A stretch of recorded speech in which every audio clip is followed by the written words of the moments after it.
church bells. Remind me of my youth Wembury Church, blaring them out when there's been a wedding.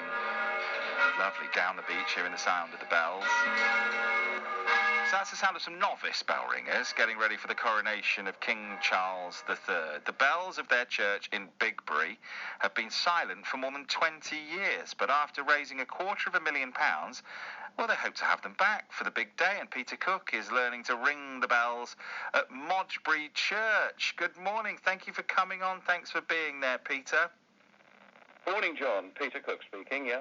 Lovely to talk to you, Peter Cook. Tell me a little bit about Bigbury's church and the bells, which have been 20 years without being rung. Yes, it's been silent for 20 years, so most of the villagers, new villagers, of course, haven't heard them at all. But there have been bells in the church. The church is about 1,200 years old, so there have been bells of some sort in the church for many, many years, and the present bell's been there for about 300 years. So getting them ringing again is a very important thing for the village as a whole, and I think we're all very pleased to have the coronation as a focal point to get things up and running. We're not going to be actually super duper to start with, but we've got a great team together, and there's a great team spirit, and it's good fun. What's been the problem with the bells? The bells themselves have been pretty well okay. It's the framework itself that the bells are in. A bell tower moves a little bit when the bells are rung, and the framework's very, very important. Years ago, the frameworks were oak, and they lasted much longer, ironically, than they do today.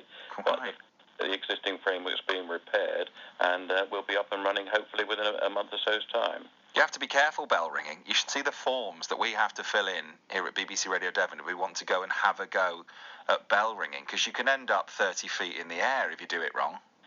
Well, I think people do obviously you can do that, but properly taught, and we've been taught very well by the bell ringers at Modbury. So our Bigbury team now is really getting going. We've been working for about 3 or 4 months, and it's a bit like riding a bike. You have to feel confident with a bell and then move on to more complex change or method ringing. But I think it's a matter of feeling at one with the bell. Of course, things can go wrong, but if you're trained to handle them properly, the bells themselves are geared to having safety factors. So there should be no reason why you should have any nasty accidents. But as you say, like with all things, they can occur. Have you got enough bell ringers?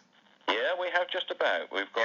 We want a team of about 10. We've probably got 6 or 7 at the moment, so we're welcome to receive a few more to join the team. And they're a mixture between our bell captain, who's been ringing here for 50, 60 years, down to young people who've never seen it or never seen a bell before. So it's a good combination of men and women, 3 women in the team, and it's as I say, a great thing to do. It gives a great sense of camaraderie.